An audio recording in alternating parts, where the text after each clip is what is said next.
Hello, everyone, and welcome to episode 346 of A Yank on the Footy. I'm Craig Wessels coming to you from Sandusky, Ohio again. I am back from visiting my daughter, helping her get her classroom set up for the upcoming school year. And I was back in my classroom working on getting my classroom set up for the upcoming school year, which begins a little bit later than hers.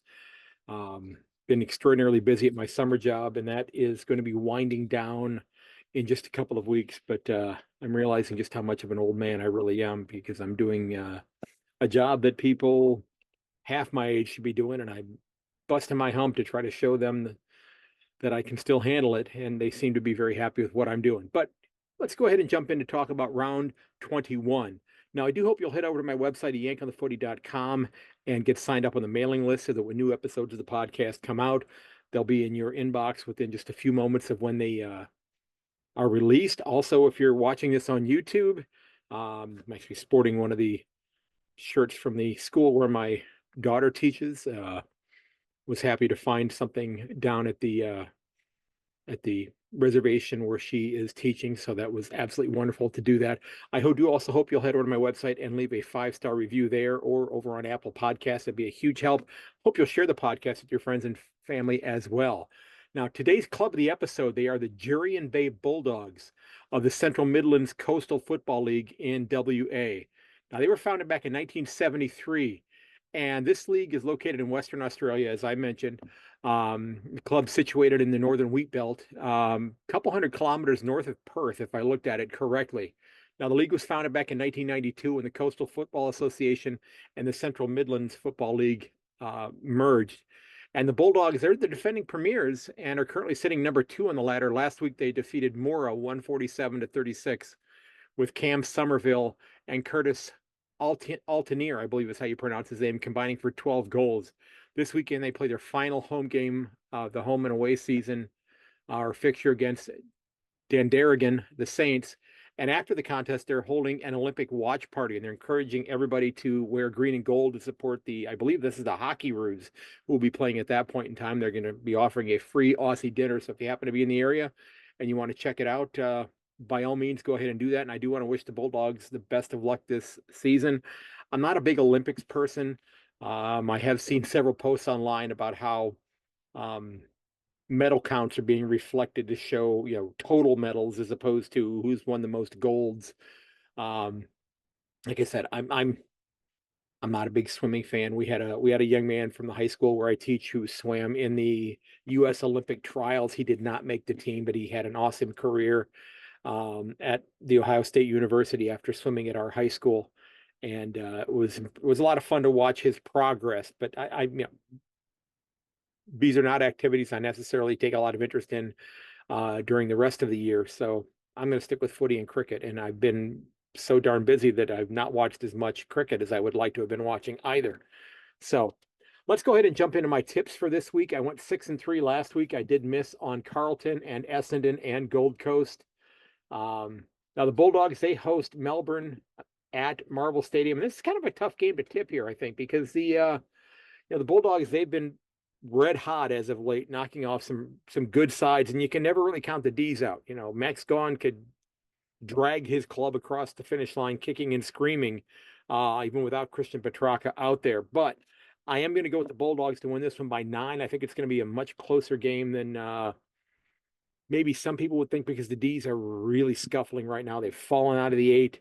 I don't know if they're going to get back up again. There was an old TV commercial here about this thing called Life Alert, which was a little alarm system that elderly people, I'm almost there, could wear in case they've fallen down in their home, and it would signal some agency that would send help. And the tagline was, there was this lady laying on the floor in her kitchen. I've fallen and I can't get up. Well, we've seen a couple clubs do that, and we're going to get to one of them here in just a few minutes, looking at you, Essendon. Then we head to the Battle of the Coasts, West Coast hosting Gold Coast. And if the Suns want any shot at playing finals, this is an absolute must win for them. Okay. The Eagles aren't going to make it easy, of course. They're playing at home.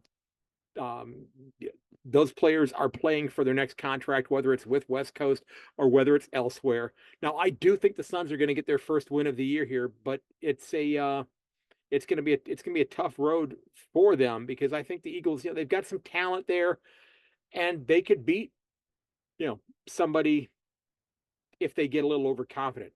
And Gold Coast, they've got a very vulnerable Bombers side next week, and then they close out with the D's and Tigers. So they've got a couple of opportunities here to put a couple wins on to maybe put themselves in a position. Maybe they could steal one of those games against the D's or the Bombers as well. Um, but I'm going to go with the Gold Coast Suns to win this one by 11 points.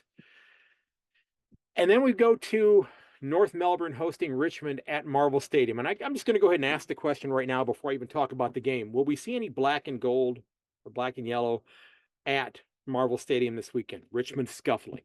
Okay. Richmond supporters hate going to Marvel Stadium. Are they going to show up at all? Will there be one person in the cheer squad that's going to have the big pom pom and the flag and Dusty's Army, and he's going to have every flag there that he's going to have to do on his own? Are they going to bring the VFL side in to hold up the banner as the team runs out? Yeah, I don't know. I mean, I hope there's a good turnout. Okay, I really do. Now, what's interesting is that this is numbers 17 and 18 on the ladder right here. And in a way, these two clubs are playing for the top pick in the draft next year. One of them's going to probably get to their third win, unless behind the scenes they're both right now talking about, hey, let's just go ahead and both play to a draw here.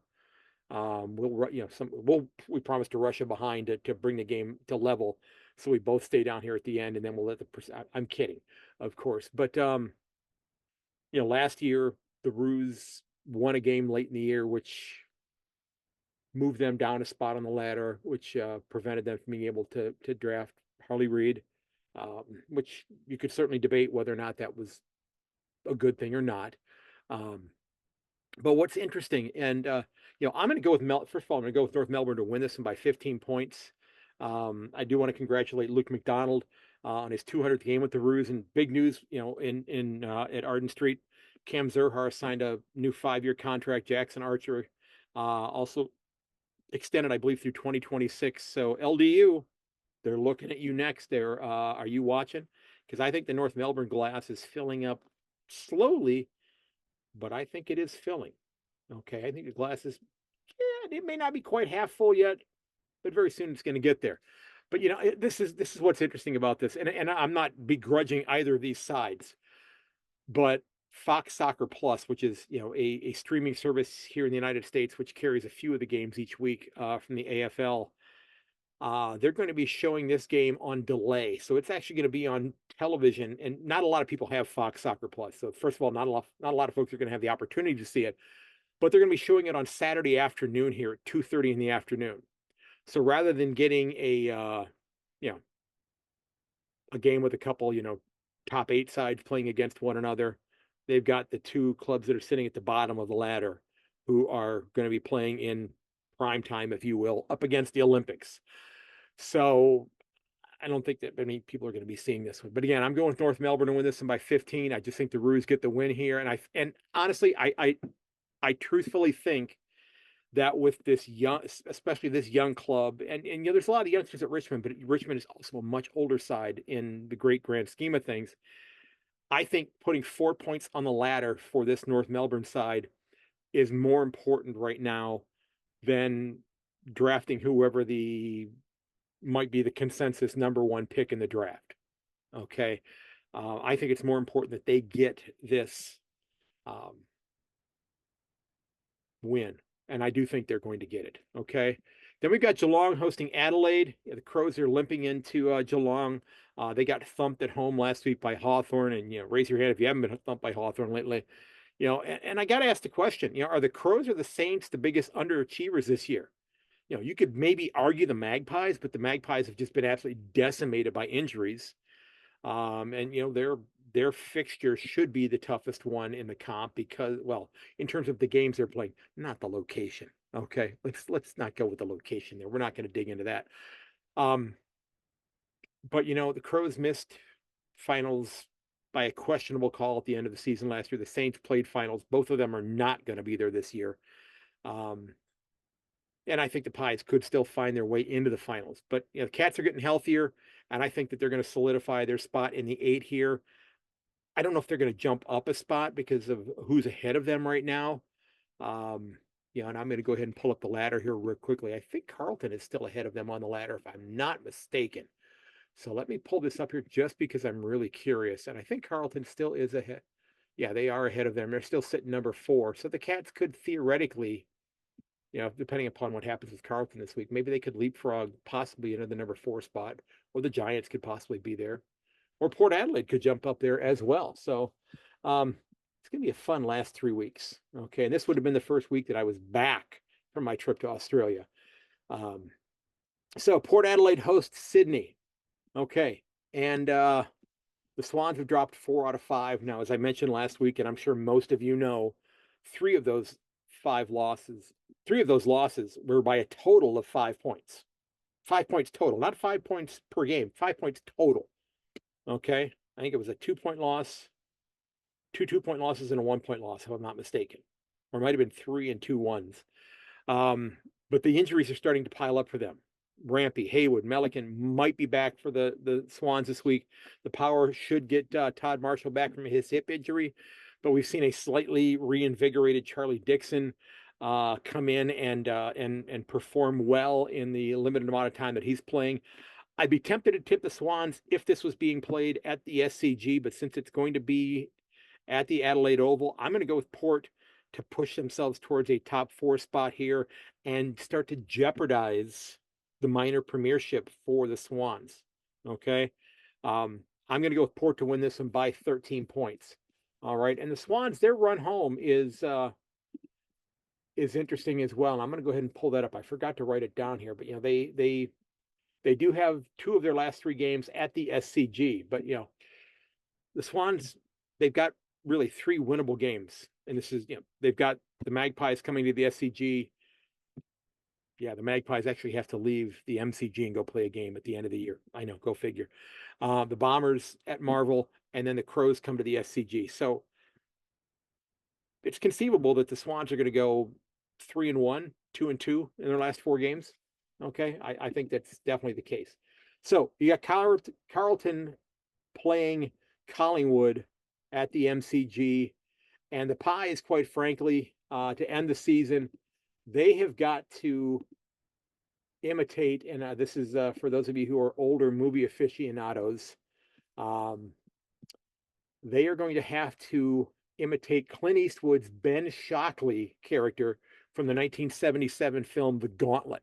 And if you've not seen this film, not really a spoiler alert there because it's a 47-year-old movie, and it was kind of done at the break of the Dirty Harry saga, the 3 or 4 films that were made about Dirty Harry. Very similar character though. And at the end of the film, there was this scene where he's having to drive a witness into a courthouse, and everybody, the law enforcement's tried to stop this witness from getting there, and they're having to run this gauntlet, and he's reinforced with thick pieces of steel, this city bus, to try to prevent them from being killed and such. But they close out with the Swans, the Lions, the D's after this. So I think they have to run a gauntlet here, and they're already behind the 8 ball with where they happen to be on the ladder. Okay, because they're still sitting outside of the 8, and a lot of it has to do with injuries. I mean, they're sitting down at number 12 right now. They're 9-8-2. They're sitting at 40 points. Now, again, they're 4 points out of the 8th spot on the ladder. Okay. But they still have 3 clubs ahead of them before they get to the 8th spot. And they don't have an easy run home. Okay. They don't have an easy run home. Both of these clubs have rather significant injury lists. I mean, you could build a pretty good, starting 18 out of the, combining the injury list from these 2 squads. Now, that being said, it's Scotty Pendlebury's 400th game, and I think all of his ambulatory teammates are going to rise to the occasion and hoist him up after a big win.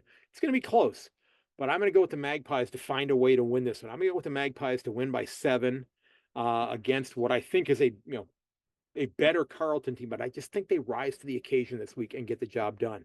Okay. And GWS hosts Hawthorn and Canberra. Both these clubs are relatively healthy. Former captain Stephen McKinley is going to likely be out again this week. I was reminded by my buddy, my mate Orville Gibson, that that this game was being played in Canberra, and there was snow there a couple years ago at a game. But I did look at the weather, and the weather, it looks like it's going to be around 13 degrees on Sunday afternoon. Um, the Hawks did beat the Giants back in Tasmania in round 13, so the Giants, certainly would like to repay the favor. Um, with a win, the Giants could find themselves back in the 4, and Hawthorn could be in the 8 at the end of the round, but they're going to still need to stack as many wins as possible. They close out the year with the banged up Carlton side, and then they've got the Roos and the Tigers. So their final 2 rounds are both games that should be winnable for them, but it would be awesome for them if they could win one, if not both, of these 2 games leading up to those. I think we could safely argue now that the Hawks are likely ahead of schedule. Okay. I know I said back at the beginning of the year, I contemplated tipping Hawthorn to play finals, but then they had the injuries in defense, and I was like, I can't, with a straight face, put them there, and I didn't. And they're still not there yet, of course, but it's going to be another road win for the Hawks, and I'm going with Hawthorn to knock off the Giants in Canberra by 8 points, because this is a club that is young, and they're energetic, and they're having fun, and they're learning how to have success together. And as much as it pains me as a Cat supporter, they may be a destination club here really, really soon. Okay. And then we've got Essendon hosting Fremantle. Now, if you're a Bombers supporter, raise your hand if you've seen this sort of thing before. Okay. They've lost 6 out of 8. They've dropped to 10th on the ladder, and the Dockers have won 5 out of 6. I mean, I'm going to make a 2 ships passing in the night reference about the Dockers, because that's what's happening. There goes Essendon. There goes Fremantle, the other direction. Little Tom Petty's free falling here come to mind. Part of me thinks that the Bombers are going to wipe the sleep from their eyes and come out and win this game by 5 goals. Part of me thinks that that's what's going to happen here. That Essendon's just going to come out and play out of their mind and go, hey, remember us? We're still relevant. But I'm still going with Fremantle. Okay. I am going with the Dockers to win this one by 16 as the Bombers start quietly making plans for the offseason and another year of being joked about by supporters of the other 17 clubs in the comp, especially, well, I don't think all of them would be joking about it, but especially the Victorian-based clubs joking about their streak. Again, I don't know the timetable on their streak, but I just think it's been an ugly and precipitous fall that they've had here. Okay. Now I did also, while I was putting together my notes here for tonight, I did see that just a few minutes ago that Josh Tracy has signed on for another additional few years with the Dockers, which is going to keep him in the purple and white through the 2030 season. So he's got what? Is that 25, 6, 7, 8, 9, 30? He's got 6 more years with the Dockers now. Okay. Which is awesome for them. And then we've got the last game of the round, and we've got St. Kilda hosting Brisbane. And, the Saints, they don't have to leave Marvel Stadium the rest of the year. It's not going to matter this week, okay? The Lions have won 8 in a row, 9 out of 10. And there's a great article on Code Sports about former Gold Coast senior coach Stuart Dew and the impact that he has had as an assistant coach with Brisbane this year. I think it was probably the right move to bring Dimma in at the Gold Coast, but I'm glad to see him get another opportunity with Brisbane, with a successful side, and him getting the credit that he deserves. I think the Saints will make this competitive, but again, this is one of those clubs that has been underachieving all year long, and I'm going with the Lions to win this one by 19 points. It was interesting because they were running out of defenders last week, so you had Eric Hipwood back playing in defense, and just a gutsy performance by the Lions, and I'm feeling a little buoyed about the fact that back at the beginning of the year, I tipped Brisbane to be my premiership winning club. Okay. Now, of course, I'm hoping I get it wrong and that these guys win over my right shoulder here, the Cats. But, if it's not them, then it'd be awesome to see Brisbane win this, because that means I would have gotten it right. So there are my tips for this week. You'll have to let me know where I'm wrong. You'll have to let me know where I'm right. Okay. Um, we've got 3 more rounds after this. That's it. The season's absolutely flying by this year, which means life is flying by. So take time to enjoy it. Um, I've just taken time to work all summer long, and it's hopefully going to pay off for me next year when I get to make my trip to Australia, which is still in the cards. So AFL, if you want to put out the fixture in October, that'd be awesome because then I could start planning a little bit earlier. Um, but look out for your friends, folks. Look out for one another. Check up on them. Give them a call. Make sure they're okay. If you need to talk to somebody, reach out. Those numbers are in the show notes of every single episode of this podcast. Okay. Remember, you can find everything about the podcast at my website, ayankonthefooty.com. I do hope you'll get subscribed. If you're listening on YouTube, I hope you hit the subscribe button. Tell your friends about it. Love to get a comment from you as well. Let me know what you think. Okay. If you want to help the podcast out, you can click on that Buy Me a Coffee button, which is in the show notes as well. Okay. If you got an idea for a guest, that would be awesome. I do have an interview that I edited today that I'm going to be getting out hopefully in the next couple of days, especially since this person's going to be playing in a huge international tournament up in Toronto this weekend. So I want to get that out ahead of time. It's just one that I had to do a lot of work on the audio levels because it was an in-person interview, and I'll be honest, I did not do as good a job as I should have in regulating the audio levels for my guests. So I had to go back and do a lot of editing on that one, which is fine, but it's just one that I've been continually putting onto the back burner. And I knew I wanted to get this out before this tournament up in Canada next week. So again, if you got an idea for a guest for the podcast, please reach out. You can drop me a note on Twitter or X at yank_on, ayankonthefooty@gmail.com. Again, also on my website as well. You can leave me a note over there. You can find me on Instagram and Facebook. Just look for Yank on the Footy. I appreciate the kind words, everybody. And as always, may your dribble kick never hit the post. I will catch you later. And this has been episode 346. Thanks for listening. Thanks for checking it out. Please subscribe and share the episode with your friends and family. And until next time, cheers and goodbye.